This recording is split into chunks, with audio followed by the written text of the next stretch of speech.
Bonjour et bienvenue sur la Vitamine du Royaume pour une série de conseils entre 30 secondes et 2 minutes. Ici, un verset extraordinaire dans 1 Thessaloniciens 5,17 qui dit « Simplement prier sans cesse ». Amen. Oui, la prière, c'est la clé. Avec la maturité, prier pour le corps de Christ et pour les autres est d'une puissance extraordinaire. Nous prions pour les autres. Plus nous prions pour les autres nations, pour nos frères, nos sœurs, etc., plus Dieu s'occupe de nous. Amen. Et nous devons comprendre aussi que Dieu déteste les murmures. Cessons de nous complaindre devant Dieu. Quand nous voyons la situation des autres frères et des autres sœurs des autres pays, nous avons de quoi vraiment être heureux de notre civilisation privilégiée, de notre situation privilégiée, surtout en Suisse.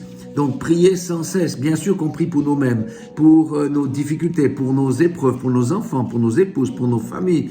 Bien entendu, mais la Bible dit aussi qu'on doit donner notre personne pour les autres, se sacrifier pour les autres. C'est aussi prier pour les frères et les sœurs qui sont dans les difficultés, pour ceux qui sont face à la persécution. Alléluia. Priez sans cesse, sans cesse.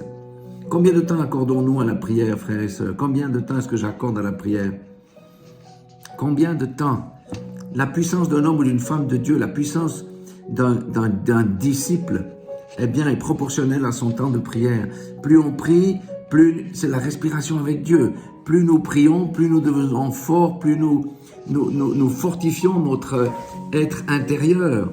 Et plus nous grandissons et plus nous serons capables de faire face à nos propres épreuves, difficultés ou persécutions. Voilà, priez sans cesse, c'est le conseil que la Bible me donne, vous donne, parce que beaucoup sont comme moi. On est un peu court sur ce sujet qui est vital. Soyez tous bénis dans le nom puissant de Jésus-Christ de Nazareth.